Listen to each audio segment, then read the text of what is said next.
We're back on Access Carolina. June is Alzheimer's and Brain Awareness Month. So it's a really good time to talk about brain health and what we can do. We've got Dr. Aimee Duffy here to talk about it. Welcome, glad you're here. Good morning, thank you so much. Alzheimer's, of course, a progressive brain disorder, affects memory, thinking, and behavior. And since there's no magic pill that reverses it, you say there are steps to preserve your memory. What should we know overall? Absolutely. You know, there's no medication that fixes this. So once it starts, we got to figure out ways that we can not only slow the progression, but if there's things that we can do right off the bat that helps get it there in the first place, that's what we're talking about today. Yeah, the sooner the better. Yeah. You say some researchers, Alzheimer's is type 3 diabetes, that's what they call it, because of a possible link between insulin resistance and Alzheimer's. That's right. New. So they're actually finding that the brain cells of people with Alzheimer's are not able to utilize glucose properly. So it's not getting the energy, so this can lead to some cognitive impairment later on. And of course, that inflammation you talk about, it's a very important factor to consider with Alzheimer's. So a balanced diet, exercise, and just generally healthy lifestyle really puts you in the best position. 100%. We talk about inflammation all the time on here, and that chronic inflammation can lead to damage in the brain cells and disrupt the communication between the brain cells. So obviously there's things we've already talked about previously that we can do to reduce inflammation. Well, let's start with food. You brought some items here. Foods that are specific to brain health. We need to make sure we're getting blueberries, dark greens. Yep. Talk about that. So our blueberries have antioxidants called polyphenols. These actually can repair damage. It's really beneficial to eating blueberries. You only need about half a cup a day, so it's not that much. And they also help with your memory, so good thing to add those blueberries in. We always hear about the blueberries being a superfood. That's just make that part of your regular routine. Yep. And the greens. And then what's fascinating, this is a mix of spinach and kale, so your dark greens.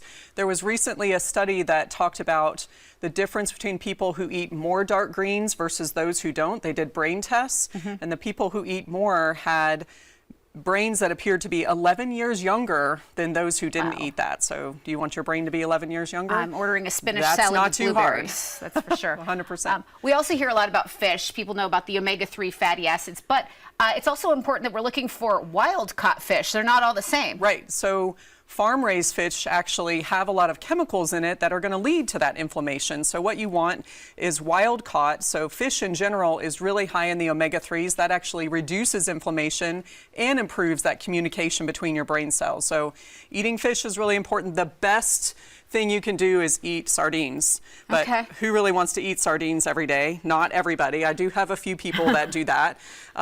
Tuna is another easy, convenient way. Again, you can buy the wild-caught tuna, sustainable, doesn't have all those chemicals in it.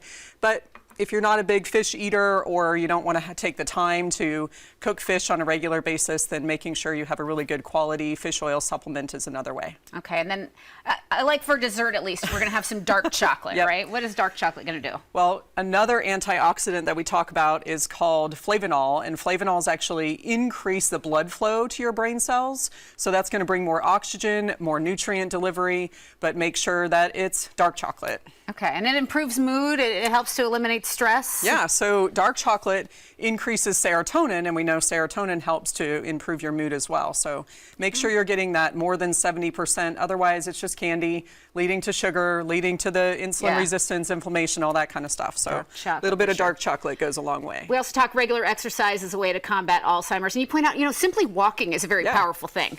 Another recent study, this one's fascinating, people who took 10,000 steps a day, we've heard that for years, right?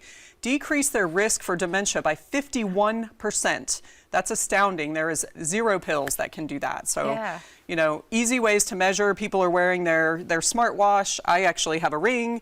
You can get a really inexpensive pedometer. Any way that you can get those steps in, you're going to improve your brain. And it's never too soon to start taking all these actions. Every day. I mean, feed these to your kids. Toddlers are popping blueberries all the time. Make it part of your routine. Well, great advice here. Dr. Aimee Duffy, you and your team at Carolina Integrative Medicine, passionate about helping people live their lifelong health, the best health they can. Anything else before we go? It's so easy. All we have to do is eat the right things, move a little bit, and try to change your genes as much as we can. Yeah, you make it seem easy enough. We'll follow the steps. Thank you. We'll see you again soon. Thank you.